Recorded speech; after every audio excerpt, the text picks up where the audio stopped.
नमस्कार दोस्तों। इस वीडियो में हम लोग कक्षा 10 की कृति का जो पुस्तक है उसमें एक अध्याय जोड़ा गया है। शिव प्रसाद मिश्र रुद्र का एक रचना है। उस रचना का नाम है एही ठैया झूलनी हेरानी और अमा। तो सबसे पहले अपन लोग हैं वो लेखक का परिचय का अध्ययन करेंगे और उसके बाद में पाठ का परिचय और पूरा पाठ पढ़ेंगे। तो देखिए, शिव प्रसाद मिश्र रुद्र का जन्म 1911 में काशी में हुआ था। ये 1911 में बहुत से लेखक कवियों का जन्म हुआ, जैसे अज्ञे है, नागार्जुन है, इनका भी। उनकी शिक्षा काशी के हरिश्चंद्र कॉलेज यानी क्वींस कॉलेज और काशी हिंदू विश्वविद्यालय से हुई। रुद्र जी ने स्कूल और विश्वविद्यालय में अध्यापन कार्य किया और कई पत्रिकाओं का संपादन कार्य भी इन्होंने करवाया। बहुभाषाविद रुद्र जी एक साथ उपन्यासकार, नाटककार, गीतकार, व्यंग्यकार और पत्रकार और चित्रकार थे, यानी अनेक विधाएं लिखी। इनकी प्रसिद्ध रचना है बहती गंगा, बहुत प्रसिद्ध रचना है, और सूची ताज, गीत और व्यंग्यों का संग्रह है इनका। ठीक है, ये दोनों उपन्यास हैं इनके, बहती गंगा और सूची ताज। ताल तलैया, गजली का, परीक्षा पचीसी, ये गीत और व्यंग्य गीतों के संग्रह हैं। उनकी अनेक संपादित रचनाएं काशी नागरी परिचारिणी जो सभा है उसके द्वारा प्रकाशित हुई थी। वे सभा के प्रधानमंत्री के पद पर भी रहे। अच्छा प्रश्न बन सकता है यहाँ पर कि निम्न में से कौन सा लेखक काशी नागरी परिचारिणी सभा के प्रधानमंत्री पद पर रहा है, तो ध्यान रखना, अच्छा प्रश्न बनेगा ये। 1970 में इनका देहांत हो गया था। रुद्र जी अपनी जन्मभूमि ये काशी में जन्मे हुए थे, उनके प्रति आजीवन निष्ठावान रहे और उनकी यही निष्ठा उनके साहित्य में व्यक्त हुई। विशेषकर उनकी अनुपम कृति है एक बहती गंगा। बहती गंगा को कुछ विद्वान उपन्यास मानते हैं तो कुछ विद्वान कहानी संग्रह भी मानते हैं। अब आप लोग कहते हो पुस्तकों में गलतियां आती हैं, ये बड़े बड़े विद्वान ये निश्चय नहीं कर पा रहे हैं कि ये किस प्रकार की रचना है, तो हम और तुम तो इनके आगे कुछ भी तो नहीं है ना। तो ये देखो, उपन्यास भी है और कहानी संग्रह भी है।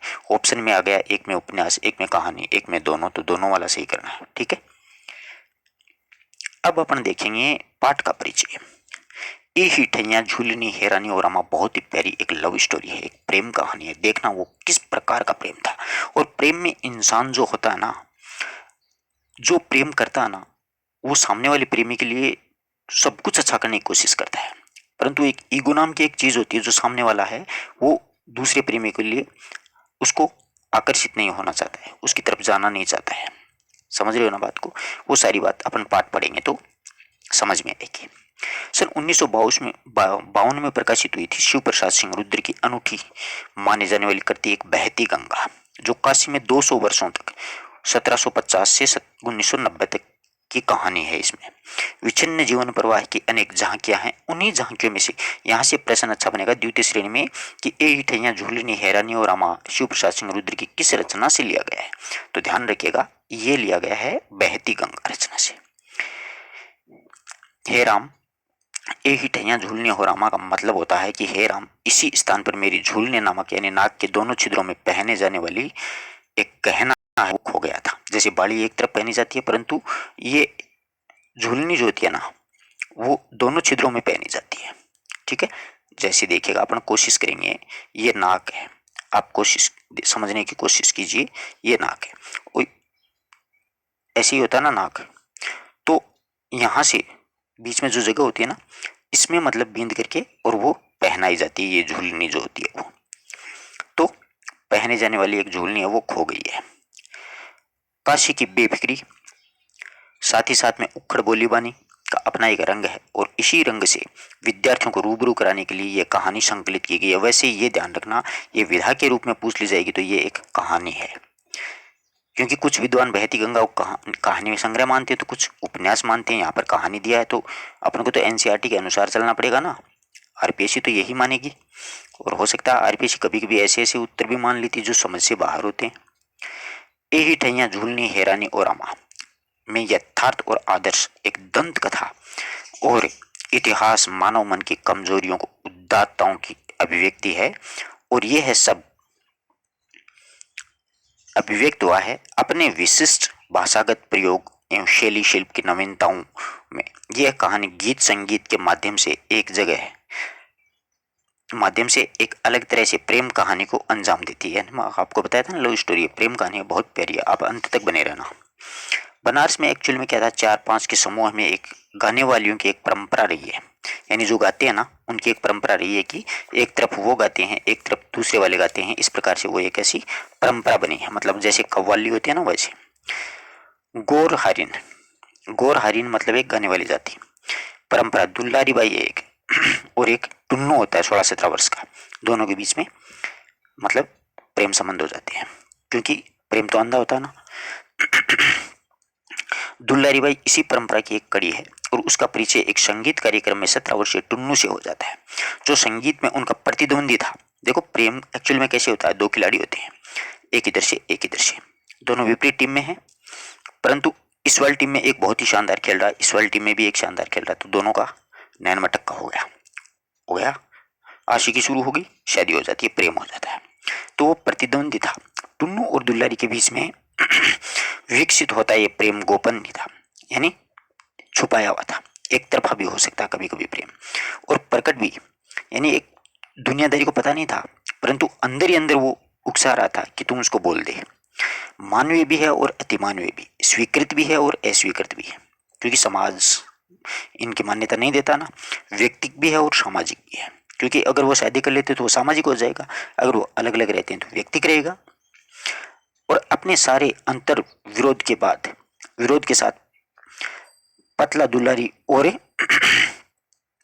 पलता दुलारी और टुन्नू का एक व्यक्तिगत प्रेम का अंततः देश प्रेम में परिणत हो जाना इस कहानी को एक नया स्वर देता है। ये देश प्रेम में बदलेगा अंत में। मतलब व्यक्तिगत प्रेम से शुरू हुआ था, दोनों के बीच में प्रेम संबंध शुरू हुए थे और अंत में वो कि कोई ऐसा ही आंदोलन छिड़ जाता है, उससे कहानी को जोड़ दिया तो एक नया अंजाम आ गया। लेखक ने यहाँ तथाकथित समाज की मुख्य धारा से बहिष्कृत और अपेक्षित समझे जाने वाले वर्ग के अंतर्मन की व्याप्त जन्मभूमि के प्रति असीम प्रेम, विदेशी शासन के प्रति क्षोभ और पराधीनता के जुए को उतार फेंकने की उत्कट लालसा है वो दिखाई देती है इसमें, के प्रति अक्षोभ और पराधीनता के जुए को उतार फेंकने की उत्कृष्ट एक लालसा दिखाई देती है। और आजादी की लड़ाई में उनका योगदान को रेखांकित किया है कहानी में। और कहानी एक साथ ही कई उद्देश्यों को लेकर के चलती है, जिसमें सच ने छापने वाले संपादकों का दोहरा चरित्र भी हमारे सामने आता है। अब अपन कहानी पढ़ेंगे, बहुत आनंद आएगा, अंत तक बने रहेगा, क्योंकि लव स्टोरी आप बने रहोगे पक्का। तो ये तो पता चल गया ना, यही ठैया झुलने हेरानी और रामा, इसका मतलब तो आपको पीछे बता दिया गया है।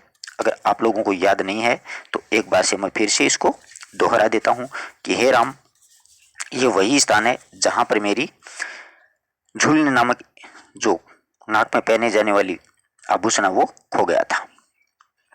ठीक है, नाक के दोनों छिद्रों में पहने जाने वाला। अब देखिएगा आप लोग, अंत तक बने रहिएगा। महाराष्ट्रीय महिलाओं की तरह धोती लपेटे, कच्छ बांधी दुल्हन, ये पहलवान थी, वैसे देखा जाए तो कसरत करती थी बराबर। धोती बांधे, कच्छ लपेटे दुलारी दनादन दंड पेल रही थी, यानी उठक बैठक लगा रही थी। उसके शरीर से टपक टपक करके गिरी बूंदों से भूमि पर पसीने का एक पुतला बना था। कसरत समाप्त करके उसने चारखाने के अंगोछे से अपना सारा बदन है वो पहुंचा, शरीर पहुंचा, पसीना आ गया था। बंधा हुआ जूड़ा खोल करके सिर पर पसीना सुखाया और पश्चात में आदमकद आईने के सामने खड़ी होकर के पहलवानों की तरह, यानी शीशे के सामने खड़ी होगी, पहलवानों की तरह गर्व से अपने भुजदंडों को, यानी अपने भुजाओं को पर मुग्ध दृष्टि फेरते हुए प्याज के टुकड़े और हरी मिर्च के साथ में उसने जो कटोरी में भिगोए हुए चने थे उनको वो चबाने के प्रारंभ कर दिया। कसरत कर ली, अब कसरत के लिए खाना भी तो पड़ता है, तो वो खा रही थी क्या क्या, प्याज, हरी मिर्च और चने। उसका चनक चरवण पर्व अभी समाप्त न हो पाया था, यानी चने चबाने का जो पर्व शुरू था वो समाप्त नहीं हुआ कि उसी बीच में किसी ने बाहर दरवाजे पर एक कुंडी खटखटाई।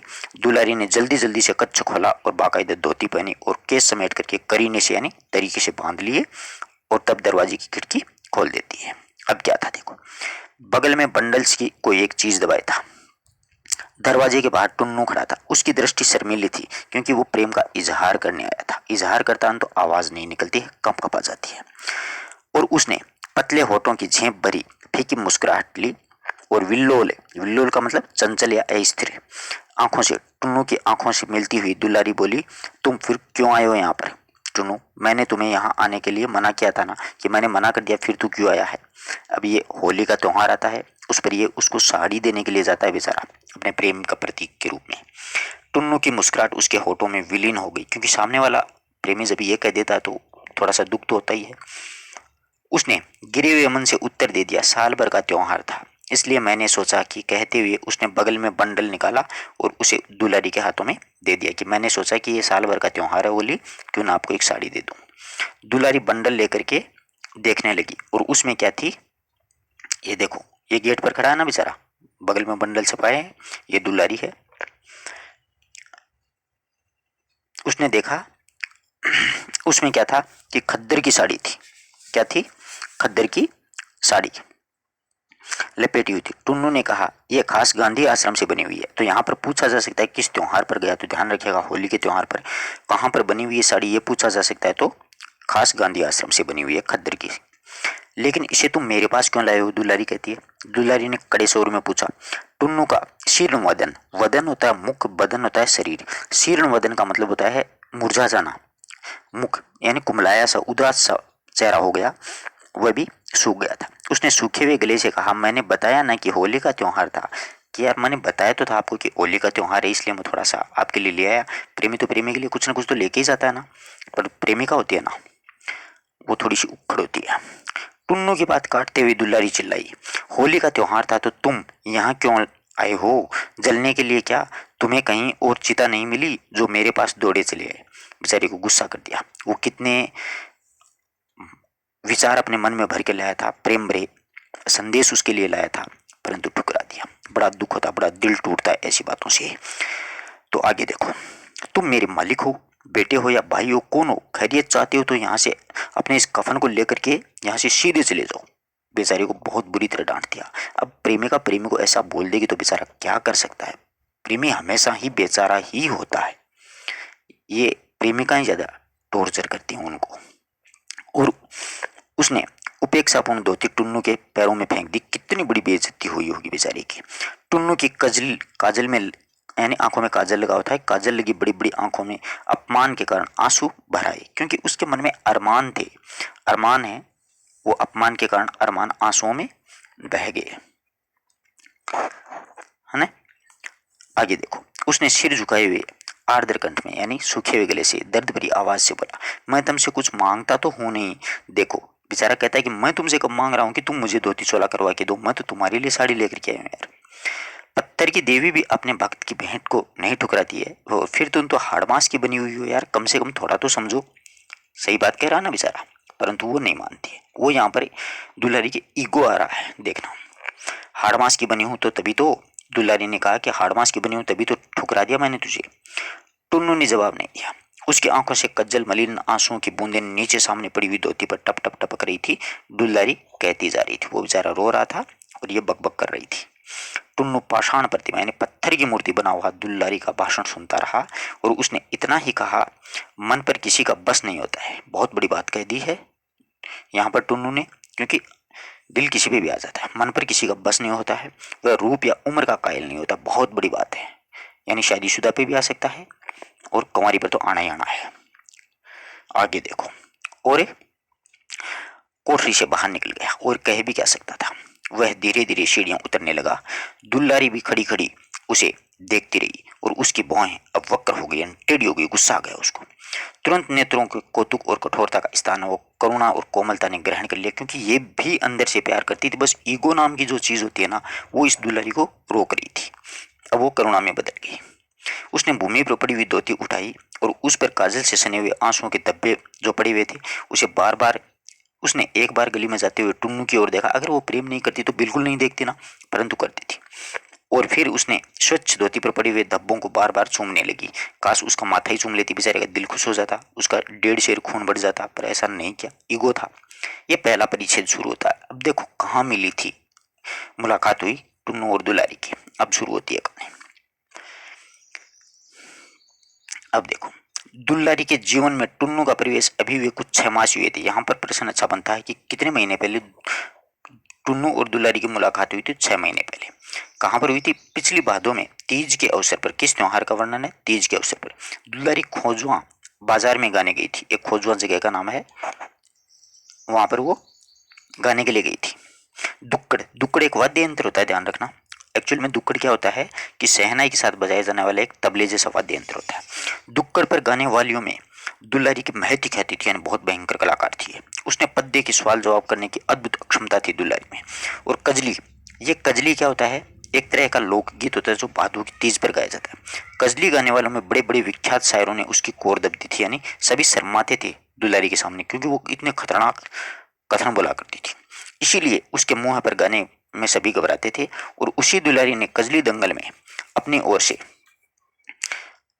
अपनी ओर खड़ा, यानी कजली दंगल में अपनी ओर खड़ा करे खोजुआ वालों की अपनी जीत सुनिश्चित समझ ली थी, यानी खोजुआ वाली जीत गई, दुलारी है तो जीत निश्चित है।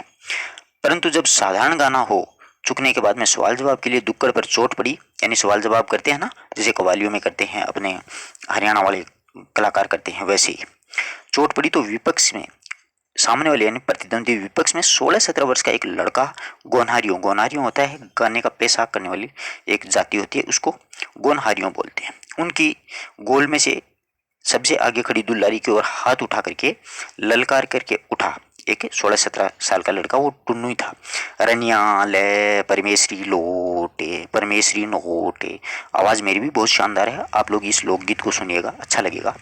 तब उन्हें विजय पर पूरा विश्वास नहीं रहा, यानी ये टुन्नू जब गाने लगा ना तो उनको लगा कि यार ये तो कुछ ना कुछ लफड़ा करेगा। बालक टुन्नू बड़े जोश में गा रहा था। अब देखो कैसे गा रहा था। रानिया ले परमेश्वरी लोटे, दरगोड़े से घेवर बूंदिया, दे माथे मोती के बिंदिया, औरे किनारी में सारी के टाके सोनहाली गोट, रानिया ले परमेश्वरी लोटे। बहुत प्यारी कजली है ये वैसे, तो आपको अच्छी लगी होगी, मेरी राग भी अच्छी लगी होगी। शहनाई वालों ने टुन्नू के गीत को बंद बाजे में दोहराया, शहनाई वालों ने दोहरा दिया। लोग ये देख करके चकित हो गए कि बात बात में तीर कमान को जाने, मतलब हमले के लिए या लड़ने के लिए तैयार रहना। इस प्रकार से दुलारी आज अपने स्वभाव के प्रतिकूल खड़ी खड़ी मुस्कुरा रही थी, क्योंकि एक्चुअल में क्या होता है कि उसको वो उसकी राग उसकी आवाज़ पसंद आ गई टुन्नू की, तो वो सामने जवाब ही नहीं देना चाहती थी, वो अपना दिल दे बैठी वहां पर। और वरना कोई दूसरा होता ना तो दुलारी उल्टा खतरनाक गाया करती थी, जवाब दिया करती थी। कंठ स्वर की मधुरता में टुन्नू दुलारी की से होड़ कर रहा था और दुलारी मुग्ध खड़ी खड़ी सुन रही थी बहुत प्रेम से। यहाँ पर वो मतलब अपना मन है, अपनी आत्मा है, वो टुन्नू को समर्पित कर चुकी, अंदर ही अंदर से उसको पसंद कर चुकी। टुन्नू ने इस सार्वजनिक आविर्भाव का ये तीसरा और चौथा अवसर था, यानी टुन्नू वो चौथी बार किसी मतलब सभा में या मतलब जागरण वगैरह में गाया था उसने। उसके पिता घाट पर बैठ करके कच्चे महाल के 10-5 घर थे, उनके यजमानी में सत्यनारायण जी की कथा से लेकर के श्राद्ध और विवाह तक करा करके कठिनाई से गृहस्थी की नौका खे रहे थे इसके पिताजी टुन्नू के। परंतु पुत्र के आवारों की संगति में शायरी का चस्का लगा और उसने भैरों हेला को अपना उस्ताद बनाया था। अब पूछा जा सकता है कि टुन्नू का उस्ताद गुरु कौन था? उस्ताद का मतलब गुरु, भैरों हेला नाम का एक आदमी। और शीघ्र ही सुंदर गजली रचना करने लग गया था और पद्यात्मक प्रश्नोत्तरी में वह इतना कुशल हो गया था और अपनी इसी विशेषता के बल पर वह बजरहीड़ा वालों की ओर से बुलाया गया था। यानी बजरहीड़ा एक गांव का नाम है, खोजवा भी वैसे गांव का नाम है। खोजवा की तरफ से दुलारी गाती थी, बजरहीड़ा की तरफ से ये गाता था। उसकी शायरी पर बजरहीड़ा वालों ने वाह वाह वाह वाह का शोर मचा करके सिर पर आकाश है वो उठा लिया कि वाह वाह बहुत शानदार गाया। खोजवा वालों का रंग उतर रहा था, उनको थोड़ा सा बुरा लग रहा था, यानी शोभा उनकी कम हो रही थी, उनकी बेइज्जती हो रही थी। टुन्नू का गीत अभी समाप्त, टुन्नू का गीत है वो भी समाप्त हो गया। पुनः दुक्कड़ पर चोट पड़ी और शहनाई का मधुर स्वर गूंजा। अब दुल्लारी की बारी आ गई। उसने अपनी दृष्टि मंद विहेल बनाते हुए टुन्नू के दुबले पतले परंतु गोरे गोरे चेहरे को भर आंखों देखा और उसके कंठ में छल छल करता हुआ स्वर का सोते फूट पड़ा, मतलब प्रेम का गाना आ गया। अब वो कैसे गाती है देखिए, बहुत ही प्यारा गाएगी वो भी। ते कोडियल मुहवेले बे वकोटे, वकोट मतलब रखवाली करना। कोडिये मुहवेले बे वकोटे, तोर बापे ते घाटे अगोरलन, कोड़ी कोड़ी जोड़ बटोरलन, ते सरबला बोल, जिंदगी में कभी देख ले लोट, कोड़िए ले मुहावे ले वकोटे, ऐसे बढ़ चढ़ करके वो गा रही थी। अब वज्रहीड़ा वालों के चेहरे हरे हो चले थे। वे वाई वाई देते हुए सुनने लगे और दुल्लारी गा रही थी। तुझे लोग आदमी व्यर्थ ही समझते हैं, है ना। तू तू तो स्वभाव से बगुला है, मतलब कोडियल मुहावे लेव वकोट, उसका मतलब बता रहे हैं। और बगुले के पर जैसा ही तेरे शरीर अंग है, वैसे तू बगुला भगत भी है। उसी की तरह तुझे भी हंस की चाल चलने का हौसला हुआ है, परंतु कभी न कभी तेरे गले में मछली का कांटा जरूर अटकेगा और उसी दिन तेरी कलई खुल जाएगी। उसके जवाब में टुन्नू क्या जवाब देता है, देखो टुन्नू भी गाता है। जेतन मन माने गरियावे आईने दिल के तपन बुझावे, अपने मन के बिथा सुनवाई, हम डंके के चोटे रानी ले परमेश्वरी लोटे, ऐसे गाता है। शानदार गा रहा है बंदा, परंतु इसका मतलब क्या वो देखिए। इस पर सुंदर के मालिक फेंकू सरदार लाठी लेकर के टुन्नू को मारने दौड़ पड़ा और दुल्लारी ने टुन्नू की रक्षा कर ली। ये फेंकू सरदार था कोई, उसने टुन्नू को मारना चाहा, परंतु दुल्लारी तो दिल दे बैठी तो उसकी रक्षा करी। और यही दोनों का पहला परिचय हुआ था। और उसी दिन लोगों ने बहुत कहने पर भी दोनों में से किसी ने भी गाना स्वीकार नहीं किया। मजलिस बदमजा हो गई, यानी जो सभा बनी हुई थी वो उसका मजा बेकार हो गया। अब देखो तीसरे परिच्छेद में एक्चुअल में क्या होता है। टुन्नू को विदा करने के बाद दुल्लारी प्रकृतिस्थ हुई सी सहसा उसे ख्याल में पड़ा कि आज टुन्नू की वेशभूषा में भारी अंतर था। आब्रमा बहुत ही बारीक और मलमल की जगह खद्दर का कुर्ता और लखनवी दोपलिया की जगह गांधी टोपी देख करके दुल्लारी ने टुन्नू से कारण पूछना चाहा, परंतु उसका अवसर ही नहीं मिला। उसने धीरे धीरे जाकर के अपने कपड़ों का संदूक खोला और उसमें से बड़े यत्न से टुन्नू के द्वारा दी गई साड़ी सब कपड़ों के नीचे दबा करके उसने रखी थी, जो साड़ी दे के गया था ना। अब कहानी फ्लैशबैक में जाती है। उक्त चित्र, उसका चित्त आज चंचल हो उठा। दुलारी का अपने प्रति टुन्नू के हृदय की दुर्बलता का अनुभव उसने पहली ही मुलाकात में कर लिया था, परंतु उसने उसे भावना की एक लहर मात्र माना था। बीच में टुन्नू उसके पास कई बार आया, परंतु कोई विशेष है वो बातचीत नहीं होती थी दोनों में। कारण यह था कि टुन्नू आता घंटा आध घंटा दुल्लरी के सामने बैठा रहता, पूछने पर हृदय की कामना प्रकट नहीं करता, डरता था बेचारा। केवल अत्यंत मनोयोग से दुल्लारी की बातें सुनता था, क्योंकि वो प्रेम करता था बहुत ज्यादा दुल्लारी को। इसलिए वो ये चाहता था कि ये जितनी बोले उसकी आवाज, उसके हाव भाव, वो सब उसके अच्छे लगते थे। और फिर धीरे धीरे छाया की तरह खिसक जाता था। यौवन के अस्ताचल पर खड़ी दुल्लारी टुन्नू के इस उन्माद पर मन ही मन हंसती थी। दुल्लारी को सब पता था कि ये मुझे चाहता है, परंतु दुल्लारी चाहती थी कि ये बोल दे, बोल नहीं पाया और मौका हाथ से निकल गया। परंतु आज उसे कृष्णकाय और कच्ची उम्र के पांडुमुख बालक टुन्नू पर करुणा हो आई, यानी उसे करुणा आई उसके मन में। तो आगे क्या होता है देखिए। अब दुल्लारी को यह समझने में देर नहीं लगी थी कि उसके शरीर के प्रति टुन्नू के मन में कोई लोभ नहीं है। वह जिस वस्तु पर आसक्त है उसका संबंध शरीर से नहीं आत्मा से, यानी दिल से प्रेम करता था। ये कोई हवस का पुजारी नहीं था।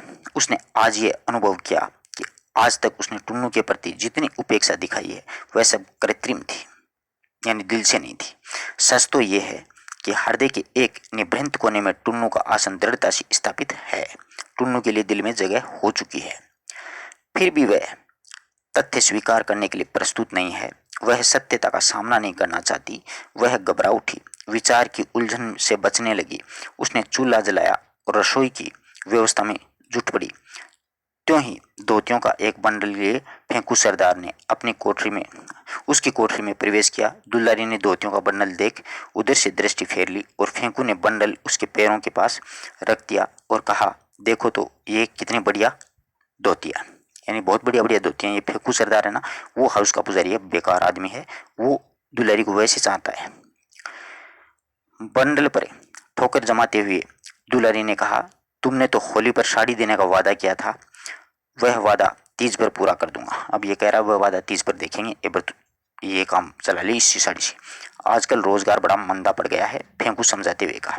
दुलारी फेंकू को उत्तर देना ही चाहती थी कि चलाने के लिए विदेशी वस्त्रों का संग्रहण करता हुआ देश के दीवानों का दल भैरवनाथ की संकरी गली में घुसा था। कोई किसकी गली में? भैरवनाथ की। और भारत जननी तेरी जय जय हो तेरी गीत की ध्वनि से उभय पार्श्व यानी मतलब दोनों तरफ से खड़ी इमारतों की प्रत्येक कोठरी गूंज उठी थी। एक बड़ी सी चादर फैलाकर 4 व्यक्तियों ने उसके चारों कोनों को पकड़ रखा था और उसी पर खिड़कियों से धोती साड़ी कमीज यानी विदेशी कपड़े कुर्ता टोपी सबकी बरसातें हो रही थी। सहसा दुल्लारी ने भी अपनी खिड़की खोली और मैनचेस्टर तथा लंका शहर के मिलों की बनी हुई बारीक सूत की मखमली किनारे वाली नई जो कोर वाली धोतियों का बंडल जो लेकर आया था फेंकू सरदार, नीचे फैली चादर पर फेंक दिया। चादर संभालने वालों ने चारों व्यक्तियों की आंखें वो ऊपर खिड़की की तरफ उठी कि यार ये नई साड़ियां किसने फेंकी हैं, और ऊपर खिड़की की ओर उठी। कारण अब जितने वस्त्रों का संग्रहण हुआ था वे अधिकांश पुराने थे, परंतु ये जो नया बंडल है ये गिरा उसकी धोतियों की तह तक न खुली थी, यानी बिल्कुल नई थी, कुछ भी नहीं खुला था। तो क्या होता है देखिएगा, चारों व्यक्तियों के साथ जुलूस में शामिल सभी लोगों की आंखें वो बंडल फेंकने वाली खिड़की की तलाश करने लग गई थी। त्यों ही खिड़की पुनः धड़ाके से बंद हो गई। जुलूस आगे बढ़ गया। जुलूस के सबसे पीछे जाने वाले खुफिया पुलिस रिपोर्टर अली सागिर भी था। उसने भी यह दृश्य देख लिया, अली सागिर ने, और उसको पता भी चल गया कि दुलारी है। अपने फर्राटेदार मूंछों पर हाथ फेरते हुए सजग नेत्रों से मकानों का नंबर दिमाग में नोट कर लिया। इतने में ही ऊपर खिड़की का एक पल्ला फिर खुला और उसने तुरंत ही पुनः दराके से बंद हो गया। परंतु इसी बीच अली सागिर ने देख लिया था कि यह क्यों आड़ा दुल्लारी ने खोला था। ये अली सागिर बहुत बेकार आदमी है। और एक पुरुष ने झटके से उसका हाथ किवाड़ के पल्ले से हटा दिया था। और वो कौन था? वो जो हाथ हटाने वाला था ना, वो फेंकू सरदार था। दूसरे हाथ ने पल्ला बंद कर दिया। उस पुरुष की आकृति में पुलिस के मुख पर फेंकू सरदार की उड़ती झलक देखी थी। ये पुलिस का मुखबिर है, ये मुखबिर है, पुलिस को सूचना देने वाला था फेंकू सरदार। पुलिस रिपोर्टर के रोबीले चेहरे पर मुस्कान की क्षीण रेखा क्षण भर में खिंच गई थी और उसने तनक हट करके चबूतरे पर बैठी बेनी तमोली के सामने एक दुअन्नी फेंक दी थी, यानी 2 पैसे फेंक दिए। ये देखो जुलूस जा रहा है और ये दुलारी ऊपर से फेंक रही है। अब देखिएगा एक्चुअल में क्या है कि फेंकू सरदार की चौड़ी और पुष्ट पीठ पर सपासप झाड़ू जड़ती तथा उसके पीछे पीछे दमादम सीढ़ी उतरती दुलारी चिल्लाई, निकल निकल अब तेरी देहरी डांका, अब यानी तू यहाँ से निकल जा, तू मेरी देहरी को लांग जा, तो दांतों से तेरी नाक काट दूंगी, यानी यहाँ से तू निकल जा, बस मेरी देहली को लांग दे वरना मैं काट डालूंगी तुझे। गुस्सा आ गया। अब क्या था, उत्कट क्रोध से दुलारी ने के नथुने फूल गए। नथुने नाक के आगे क्यों वो अधर फड़क रहे थे, यानी होठ फड़फड़ा रहे थे। आंखों से ज्वाला सी निकल रही थी। फेंकू ने गली में निकलते ही उसने दरवाजा बंद कर लिया। उधर पुलिस रिपोर्टर से आंखें चार होते ही झेंपने के बावजूद लाचार सा होकर के फेंकू उसकी ओर बढ़ा और उधर धीरे धीरे दुलारी आंगन में लौटी। आंगन में खड़ी उनकी संगनियों और पड़ोसिनों ने उसकी ओर कुतूहल भरी दृष्टि से देखा, परंतु दुलारी ने उनकी ओर आंख तक न उठाई और सीढ़ी चढ़ करके उपेक्षा से झाड़ू अपनी कोठरी के द्वार पर फेंकती हुई अपने कोठरी में जा घुसी थी। चूल्हे पर बटलोही ने दाल चूर रही थी और उसने पैर की एक ही ठोकर से बटलोही उलट दी। गुस्सा आ गया था। सारी दाल चूल्हे में जा गिरी, आग बुझ गई। परंतु दुलारी के दिल की आग अभी भी भट्टी की तरह जल रही थी, यानी दिल में जो आग लगी थी वो बहुत धधक रही थी।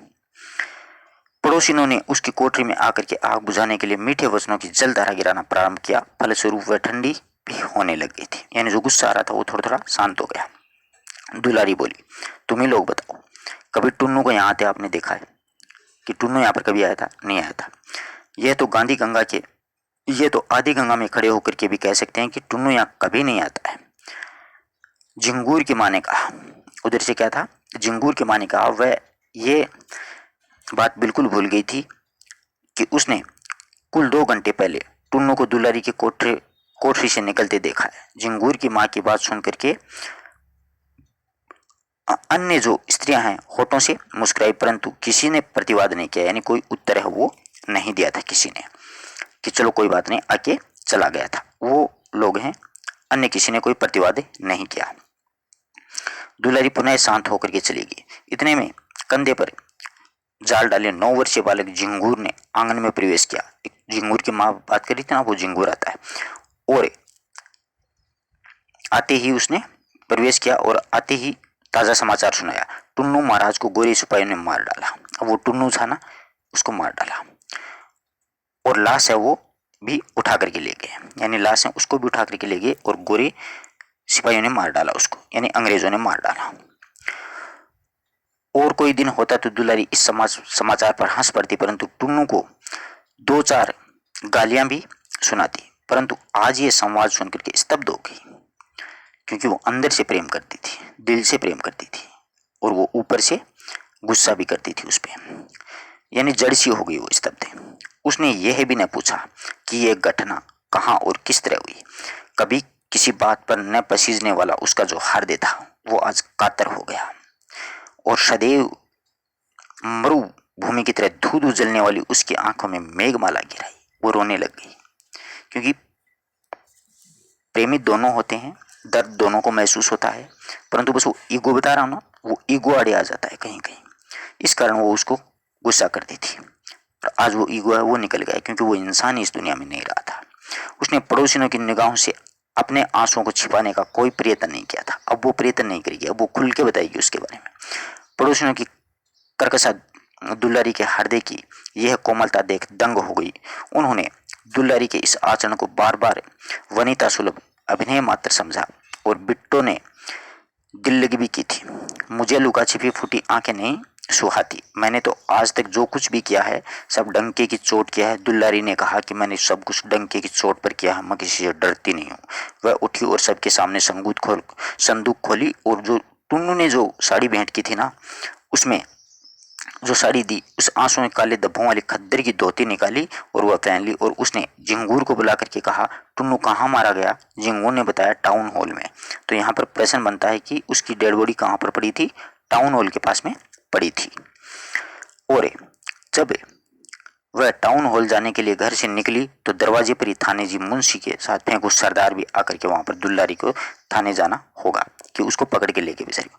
आज अमन सभा के द्वारा आयोजित समारोह में तुझे गाना पड़ेगा। एक तो प्रेमी मर रहा, उधर से गाना पड़ेगा। बहुत बुरी दुर्दशा हो जाती है। ऐसी स्थिति में इंसान है गा बिल्कुल नहीं सकता है। गायिका कहाँ से? अपना जो सबसे चहीता इंसान है वही इस दुनिया में नहीं रहा, रोने के बजाय गाना बिल्कुल नहीं हो सकता।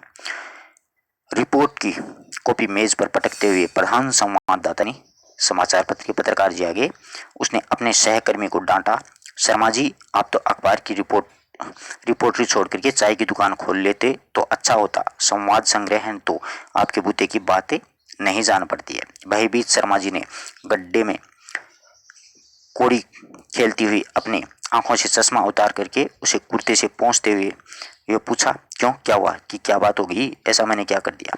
प्रधान संवाददाता ने खींचकर कहा, यह है जो आप पन्ने पर पन्ना और अलिफ लैला की कहानियां से रंग लाए हो, वह कहाँ छपेगा और कौन छापेगा? इस पर भी आपने कुछ विचार किया है? आपने जो लिखा है उसका आपके सिवा और कोई गवाह भी है? आज आपकी रिपोर्ट छाप दूं तो कल अखबार बंद हो जाएगा, संवाददाता जी बड़े घर पहुंचा दिए जाएंगे, यानी आपको जेल हो जाएगी। बड़े घर का मतलब अपने संबंध में वार्ता होती सुनकर संवाददाता जी सज गए। उन्होंने पूछा, क्या बात होगी, पहले ये तो बताओ। यही शर्मा जी की रिपोर्ट में झक रहा हूँ। और क्या? प्रधान संवाददाता ने कहा। पढ़िए, संपादक के आदेश दिया।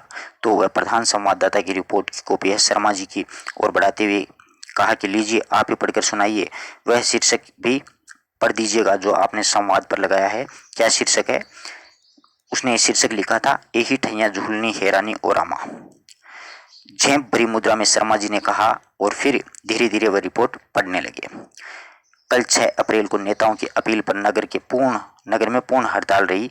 यहाँ तक कि खोमचे वालों ने भी नगर में फेरी नहीं लगाई और सवेरे से जुलूस का निकालना जारी हो गया, यानी जुलूस निकल रहे हैं अपने यहाँ पर। सवेरे से ही जुलूस हैं वो निकाले जा रहे हैं। जो जलाने के लिए विदेशी कपड़ों का श्रृंगार करता था, ऐसे ही एक जुलूस के साथ नगर का प्रसिद्ध कजली का एक टुन्नू भी था। उक्त जुलूस जब टाउन हॉल तक पहुंचा तो विघटित हो गया और पुलिस के जमादार अली सागिर जो थे उसने टुन्नू को पकड़ा और उसे गालियां दी। गालियां देने का प्रतिवाद करने पर जमादार ने उसे बूट की ठोकर मारी। चोट पसली में लग गई। वह तिलमिला करके जमीन में गिर पड़ा और उसके मुंह से एक चुल्लू भर खून भी निकल पड़ा था। यानी उसको ठोकर मारी और वो खून निकला उसके मुंह से और वो मर गया। पास ही गोरी सैनिकों की गाड़ी खड़ी थी। उन्होंने टुन्नू को उठा करके गाड़ी में लाद दिया और लोगों से कहा गया कि अस्पताल ले जा रहे हैं, परंतु हमारे संवाददाता ने गाड़ी का पीछा करके पता लगाया तो वास्तव में टुन्नू मर गया था। और रात के 8 बजे टुन्नू का शव है वो वरुणा में प्रवाहित किए जाते ही हमारे संवाददाता ने देखा। वरुणा ये नदी है। इसी सिलसिले में ये उल्लेख है कि टुन्नू का दुल्लारी नामी एक और हरिण से भी संबंध है। ये दुल्लारी आती है ना, उससे प्रेम संबंध है। कल शाम अमन सभा के द्वारा टाउन हॉल में आयोजित समारोह में भी उसमें जनता का एक भी प्रतिनिधि उपस्थित नहीं था और दुल्लारी को नचाया गवाया गया और उसे भी शायद टुन्नू की मृत्यु का संवाद मिल चुका था। यानी उसको पता था परंतु वो मजबूर थी, वो नाची गई। दुल्लारी को नचाया गवाया गया था। वह बहुत उदास थी और उसने खद्दर की एक साधारण धोती मात्र पहन रखी थी। सुना जाता है कि उसे पुलिस जबरदस्ती ले आई थी। वह उस स्थान पर गाना नहीं चाहती थी जहां 8 घंटे पहले उसके प्रेमी की हत्या हो गई थी। ऐसा कोई इंसान नहीं होता जिसके प्रेमी की जगह पर हत्या हो जाए और वहां पर वो नाच गान करे, बिल्कुल नहीं होता है। परंतु कभी कभी इंसान के सामने ऐसा समय आकर के खड़ा हो जाता है कि वो नहीं चाहते हुए भी करना पड़ता है और ऐसा दुलारी को करना पड़ा। परंतु विवश होकर गाने के लिए खड़ा होना पड़ा। कुख्यात जमादार अली सगीर ने मौसमी चीज गाने की फरमाइश की। मौसमी चीज मतलब रोमांटिक गाने। परंतु दुलारी है, उसने फीकी हंसी हंस करके गाना प्रारंभ किया। उसने कुछ अजीब दर्द भरे गले से गाया, ए ही ठैया झूलनी हैरानी हो रमा कोसों मैं पूछूं, यानी मैं किससे पूछूं, इसी स्थान पर तो मेरी झूलनी नामक एक जो गहना है वो खो गया था। पास ही कंपनी बाग के फूलों की खुशबू से वायुमंडल आमोदित हो रहा था और चारों ओर सन्नाटा छाया हुआ था। उसे भेद करके दुल्लारी का स्वर लहरी गूंज उठी थी, ए ही ठैया झूलनी हैरानी और रमा कोसों पूछूं, कि मैं किससे पूछूं, यहीं पर तो खोई थी। वो झूलनी यहाँ पर टुन्नू ही है। बूट की ठोकर खाकर के दोपहर को टुन्नू जिस स्थान पर गिरा उसी स्थल पर दृष्टि जमाई दुलारी ने दोहराया, ए ही ठैया झूलनी हैरानी उमरामा, और फिर चारों ओर से उद्भ्रांत स्वर में, उद्भ्रांत मतलब भ्रमित चित्त में, हैरान होकर के दृष्टि घुमाते हुए उसने गाया, कोसों पूछूं, और उसके उधर अधर प्रांत पर स्मित की एक क्षीण रेखा खिंच गई थी और उस गीत का दूसरा चरण उसने गाया कि सास से पूछूं, नंदिया से पूछूं, देवर से पूछते लजानी हो रमा, कि मैं सासू से पूछूं या नंद से पूछूं या देवर से पूछूं तो मुझे शर्म महसूस होती है। देवरा से पूछते कहते कहते हुए बिजली की तरह एकदम से घूमी और जमादार अली सगीर की ओर देख उसने लजाने का अभिनय किया और उसकी आंखों में आंसू की बूंदें उछल उठी। यूं कहिए कि वे पानी की बूंदें भी जो वरुणा में टुन्नू की लाश फेंकने से उछली थी, वो वाली पानी की बूंदें उसकी आंखों में आ गई थी। और अब क्या उसकी वो बूंदें छिटकी और दुलारी की आंखों में प्रकट हुई वैसा रूप पहले कभी न दिखाई पड़ा था। आंधी में भी नहीं, समुद्र में भी नहीं, मृत्यु के गंभीर आविर्भाव में भी नहीं। सत्य है परंतु छप नहीं सकता, संपादक ने कहा, क्योंकि सच्ची घटना कभी भी अखबार में नहीं आती है। यह सच्चाई है कि टुन्नू को मारा गया था पुलिस वालों के द्वारा, परंतु ये अखबार में छप नहीं सकता। ऐसी एक दर्दनाक प्रेम कहानी है। आशा करता हूँ कि ये आपको अच्छी तरीके से समझ में आई होगी। कोई डाउट हो तो आप लोग पूछ सकते हैं, अपने मित्रों तक शेयर करें। धन्यवाद दोस्तों।